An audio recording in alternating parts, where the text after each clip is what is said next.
For those who are interested how to write my name in Hebrew, or to write how do you write El or Elohim, you have it here. So that is for your. Okay. Another thing, and we are going to talk about it again. That is the word, or the words, the hapax legomena. Hapax legomena is a word that only appears once in the Bible, and we will look at it later on. But for the Hebrew language, 1/4, 1 out of 4 words are hapax legomenas. So they only had 7,500 words which they used to write the Old Testament. 1/4 of it was words that only occurred once in the Bible. So it was very difficult to translate, because the hapax legomena has the problem that you cannot compare. You have to find another use somewhere outside of the Bible to understand. But there's no material available, because the Bible was written very long time ago. So long time ago that there's no other written material available, except of course afterwards in the let's say from the 6th century BC. Of course, later on you had more and more, but that's why we have this the advantage of having the versions being translated in the different languages, so we can look back what are the translated words for the hapax legomena, the words that only appears once. So with a whole system of looking back into time, how do you go look at the language itself, and that's what we found out. Okay. Difficulties with translating, and that is something that is still ongoing even today, is that many words are being what is called transliterated. For example, the names, or the name Adam or Eve. Adam, it's a Hebrew name, it's a Hebrew word. It means man. Eve means the mother of life. But it was not Eve, it was Hawa. But from Hawa came Eve. Very strange thing, but it happened. So you have a whole range of words that are being used in the Old Testament. They could not be translated, and the only thing they did was just, well, taking over something that sounds like it. Especially with technical terms, for example, when you have a whole range of materials in the temple, how do you translate those? You can only translate it by, well, by what? By doing exactly what the text is saying. But to understand it, we need to have the word. And we need to have a word in the target language, which is English. And you cannot have a word if you don't know what the word is meaning, what the meaning is of the word. So technical terms are very difficult. Other terms are just, well, that's why we have all these transliterations. So you had transliterating, and then you had paraphrasing, because some things you don't, you read and you say it means something, and I would like to say it in English, but I don't know how to say that. So you paraphrase. You say similar thing to it. The other way of is the other problem we face is, and that's what we face always. There's no other way. That's the way it is. It is. It is what we call idioms. Every language has idioms, and if you have an idiom, you cannot translate. I mean, you cannot take the words of an idiom and say that's what it means in another language, because in another language it may mean completely something else. It may be not even the slightly agreement on it. So that's what we found as big problems. Like I said before, we had these words, the names and the nouns. Sometimes we have no idea. Names of the patriarchs, all of them have specific meanings. They have specific meanings.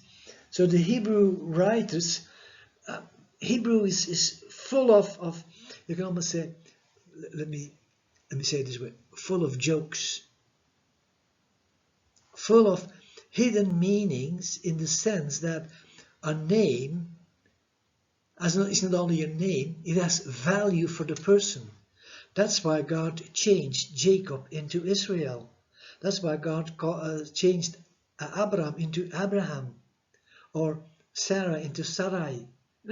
Because God wanted to express the name and the value of the name, the meaning of the name in the life of that specific person. So that is what is happening. Okay. Another thing we need to talk about again is the Hebrew versions of what you call the Old Testament.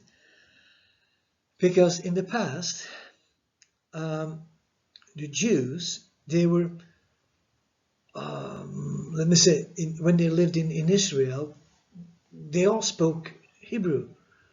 Eventually, they came through the changes at the world scene. A lot of Jews spoke Greek as first language and Hebrew as second language, or even third language. But after the 70, after the destruction of Jerusalem, the diaspora was all over. So some of them settled in other lands, and they grouped, of course, together. That is something that happens all the time. And so you had a group of people who spoke English as first language. And they had a big problem because there was no English translation of what we now call the Old Testament. So what they were doing, they were using the Christian Bible, and they were just using the Old Testament of it. And especially the King James Version was really loved by them. But they were not happy in the sense that they said, you know, that version is too geared to Jesus Christ, and is not geared enough to what we call the Messiah and what we understand, and how we would look at the text. And of course you had this other problem that the King James Version follows the order as what we now have. And the Jews, they were not happy. Their versions were different. And so the traditional text, they wanted to have a translation of that. Whenever they had a problem with the King James Version, what they did was they went back to the Jewish or the Hebrew sages, because they wrote materials down all over the centuries, and so the sages are still being quoted. I'm not going into that because they are medieval Jewish commentators, but in 1917 a number of Jews came together. They said, we need to finish this thing once and for all. We need to have a Rome translation in English. And so that's what they did. So they gathered a number of people.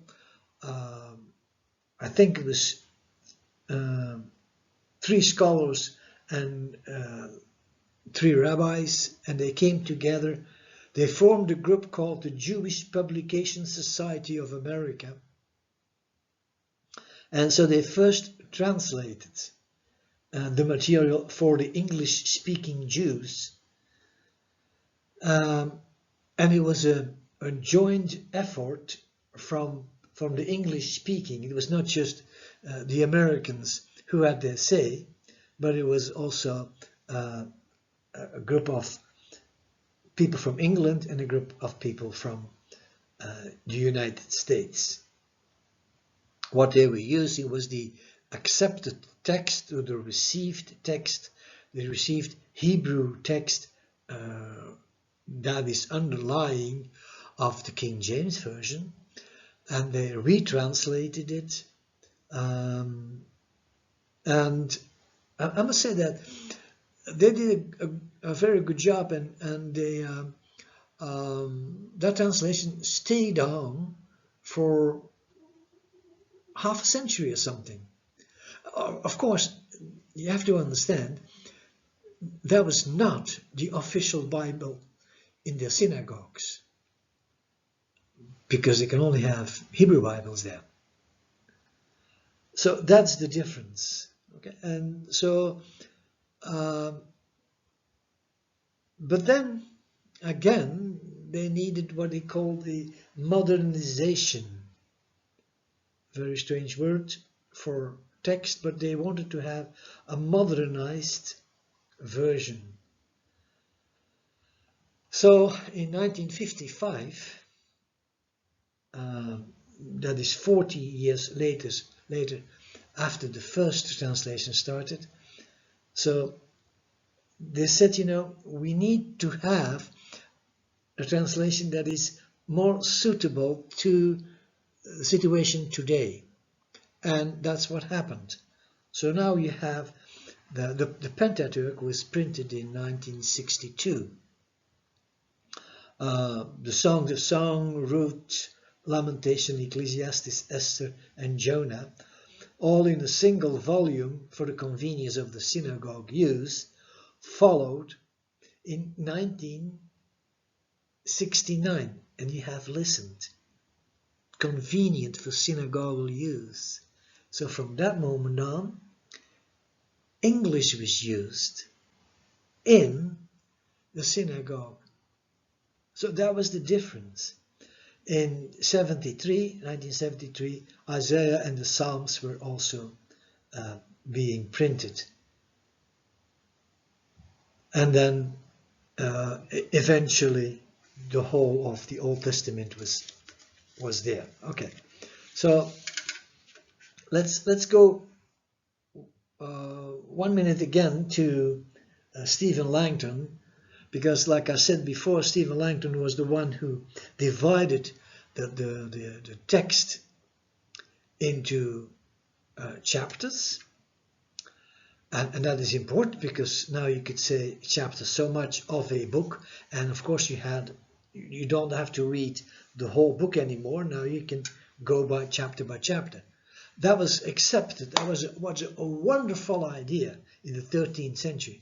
It was accepted immediately, almost immediately everywhere.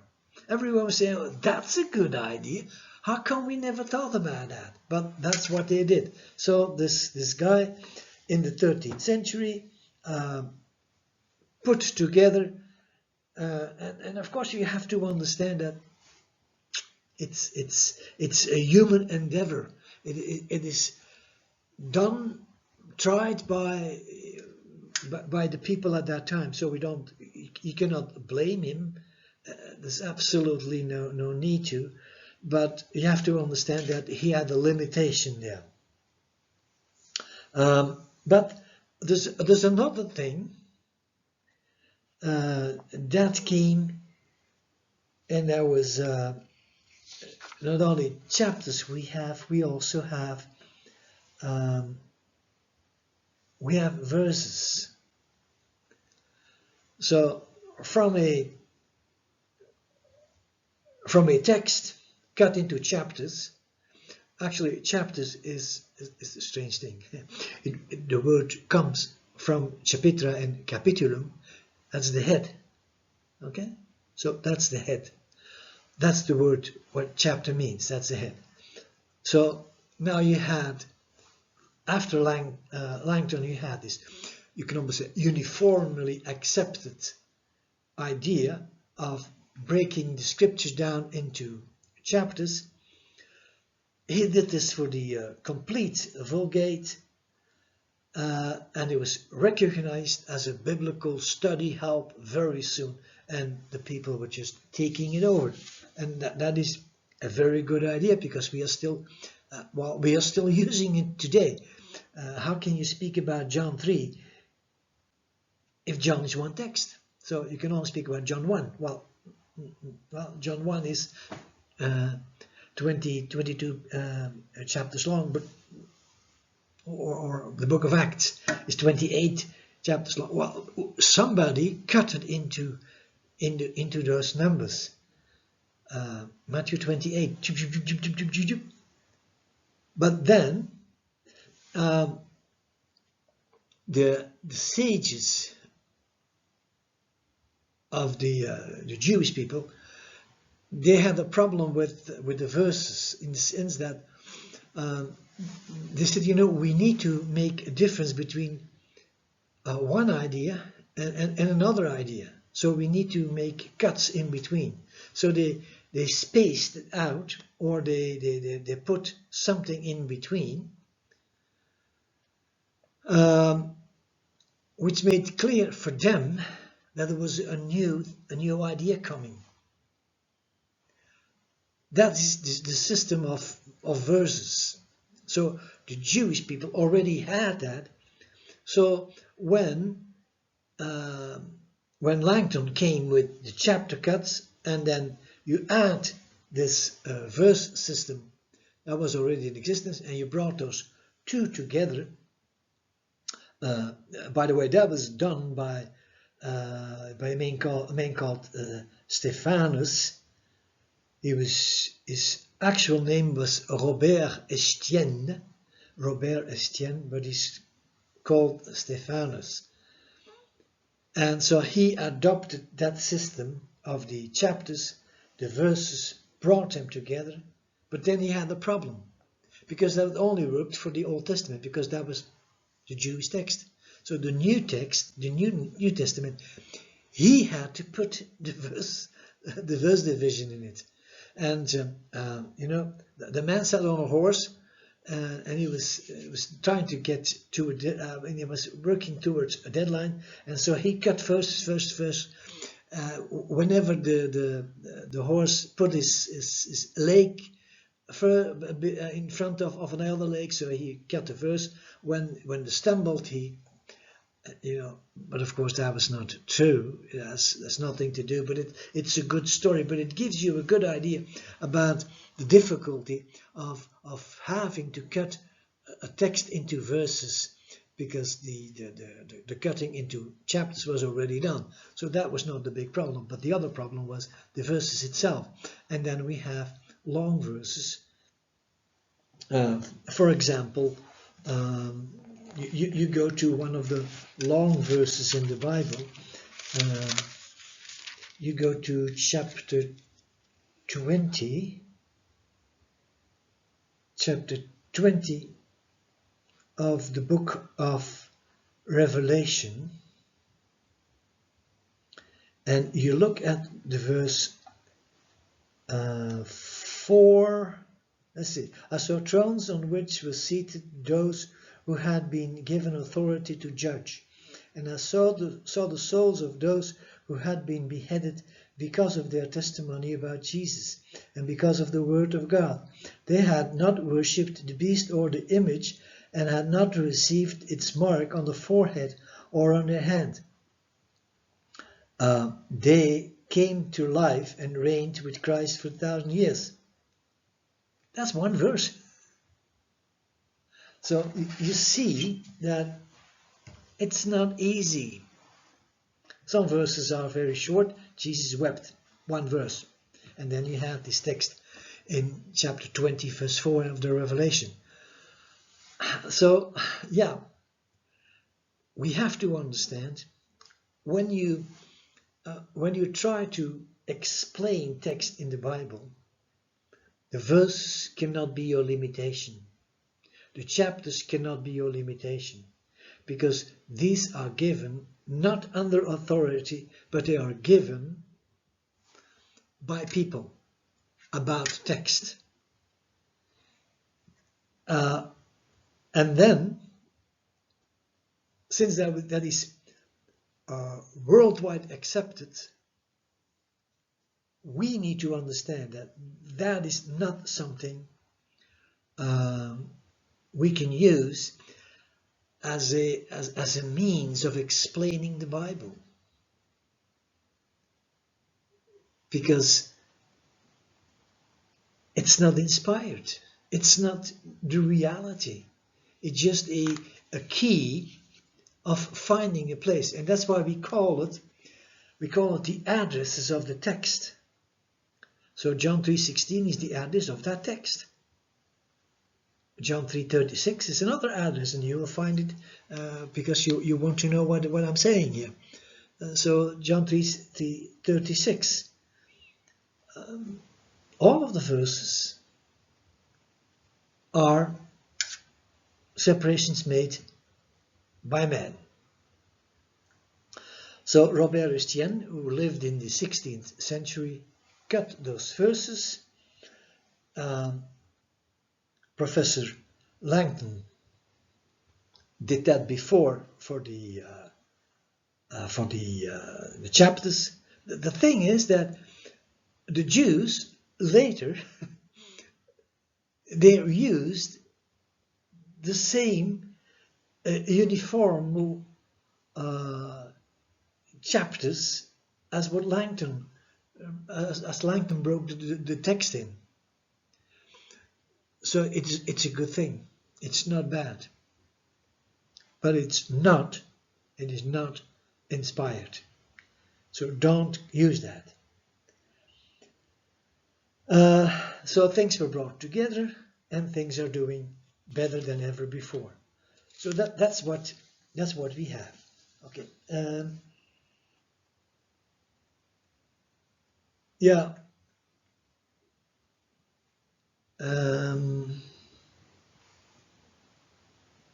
Maybe we can talk about the different genres in the New Testament.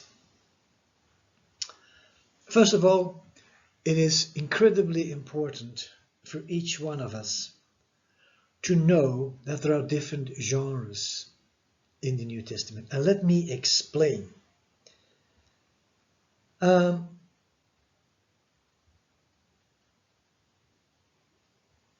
When you have a text and you say, this is what it means, that's what the Bible says, you are right. But let's look at the background. What, where, when, why, and how. For example, you have the book of Psalms. The book of Psalms has a specific rhythm. It gives you one line, and the second line it's parallel. We call that parallelism. You have it in 2 lines, you have it in 3 lines. So you can have 3 lines parallel, you can have the opposite, or you can have a surplus. You can have the same thing said again, or you can have said the negative first or the positive first, the negative last. So there's a possibility there. So what we have is,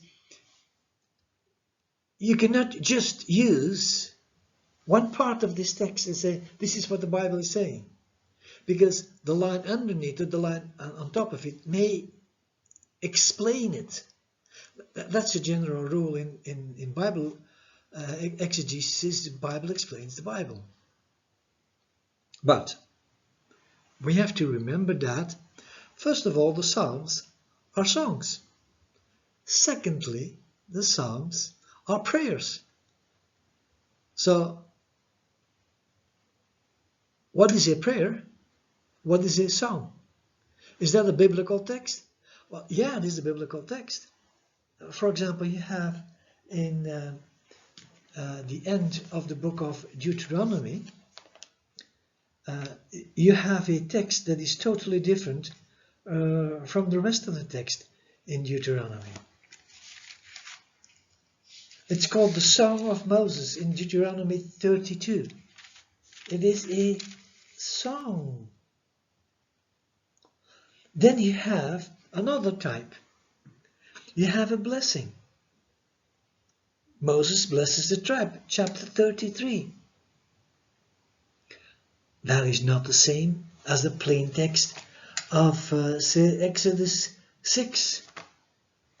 Although it's written by the same person, there's a different idea behind, and you may not, and please, you will not misuse these materials. So you have poetic text, like the Psalms, like Lamentations, like Song of Songs. This is a special way of looking at it. You have plain text, as in Genesis, but you have prophetic text, as in Ezekiel, or in Daniel, or in Jeremiah, or in Isaiah. They are speaking about something that will happen in the future. Is it happening then? Well, it is something that is going to happen in the future. So, to understand what the text is saying, we need to look at the background. What text are we talking about? So we have the genders, that's what we call the genre of the materials. So you have, for any proper interpretation of any text, we need to recognize, first of all, what is the genre? Where is the text coming from? What is the meaning of the text as such? Let me give you a small list. Some texts are epic. Some are short stories or long stories. Or you have aphorisms. You even have a whole range of riddles. You have ironies. You have taunts. You have wisdom passages of different kinds. You have blessings, cursings, laws, apocalyptic literature, poetry, prophecy, histories, genealogies, romance. Yes, you have romance in the Bible. This is not a complete list of what are the possibilities, but it is important for you, and it's important for me, to make sure that we understand the fact that certain things are written in a certain way, with a certain meaning behind, a certain reason for writing, a certain value, something God is giving us. So let's look at certain things we have to do, because somebody came even up with the idea of having a specific genre for biblical narrative, because he said, you cannot use the same rules of narratives outside of the Bible and put it into the Bible and say, this is what the Bible is saying. No, of course there is a different thing. Okay, first of all, familiarize. It's important we become fully acquainted with and comfortable with the biblical genres in the Old Testament, of the Old Testament. Ancient Hebrew manners and customs are important, otherwise we do not understand. When you want to understand certain things, you have to look in the background. Look, how come they have these things? So, the thing, of course, when you preach about it, don't overflow your audience with details. Just give them what they need. So that's familiarize them and yourself first. Demonstrate. We need to show the people that in our preaching, in our teaching, how to approach each genre. When you preach, you've got to vary your genres. You cannot say, I'm going to preach for the rest of my life from the book of Psalms and only use psalm text, because then you're missing out a lot of interesting, important, necessary material to explain. So you need to diversify. Okay. So show people that interpreting poetry is different from interpreting prose. There's a difference there. So first of all, you have to say, this text is, according to my understanding, a prose text.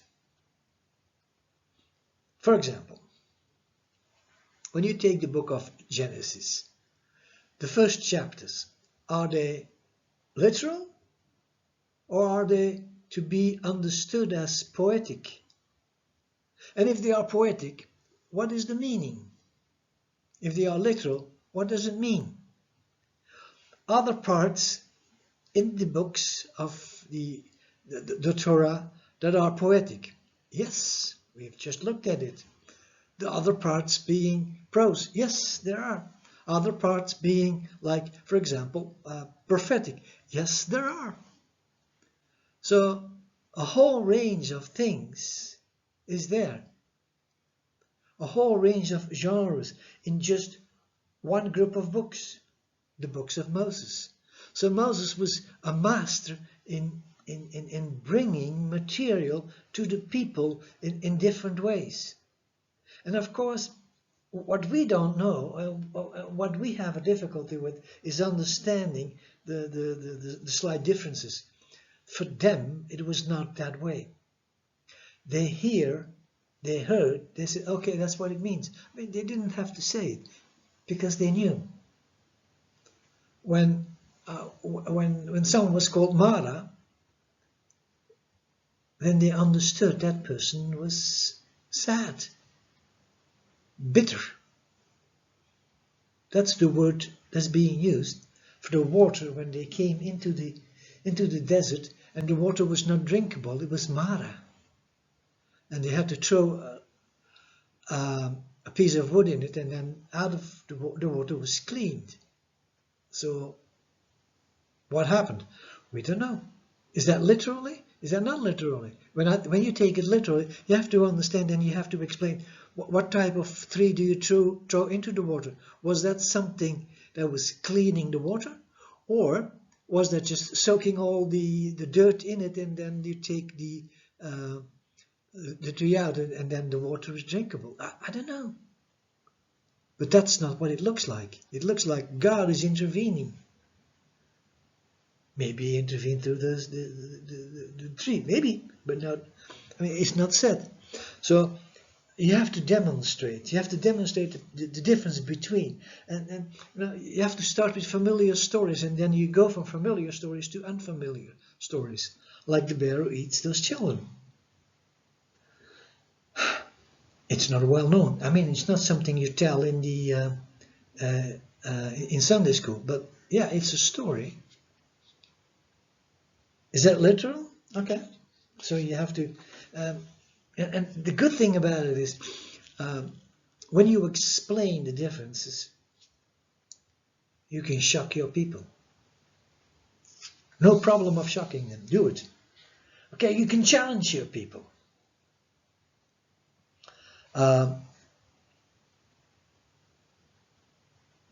We have to go from the well-known stories to the lesser-known stories to the stories that are actually snowed under the text, but they are there. You have to generate a general interest in what we have, or what is there in the text itself. So we have a whole range, but we have to see the difference, and then we have to use the difference to explain to the people that there is a difference between one text and another text. Not all the texts are the same. Not all the texts are prose. Not all the texts are poetry. Not all the texts are prophetic. And some of the prophetic texts are have to be taken literally. And some people, for example, Jesus, one day is speaking parables, another day he's speaking plainly, another time is giving prophetic words, another time that is how you have to look at it. What is he saying?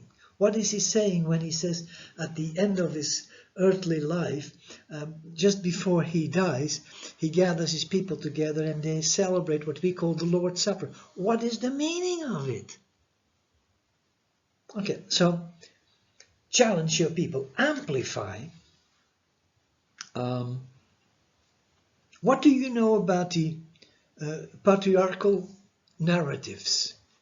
What are they? Is that purely historical? Is there a lesson to be learned? Is that a historical lesson you have to learn? Is it a practical lesson you have to learn? Is that a prophetic lesson you have to learn? Is there a mix of different genres? So explain. Okay, teach the prophets. Go over all of the different prophets.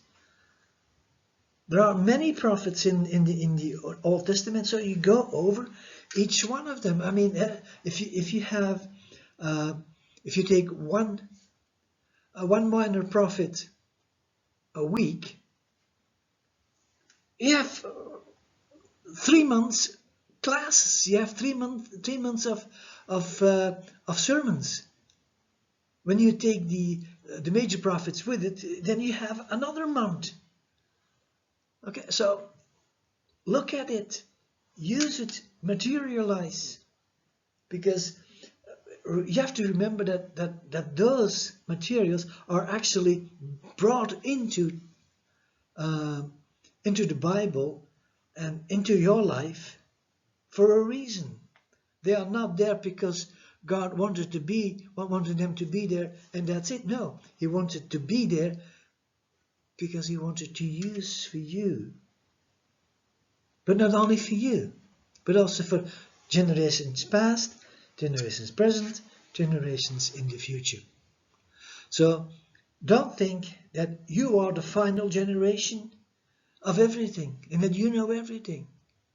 Just look at it and say, I am just a part of a chain. There are people before me, there are people after me. And so I'm just part of it. Connect to the people.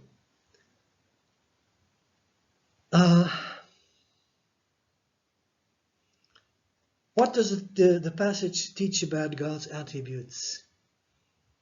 What can we learn about God, who he is, what makes him?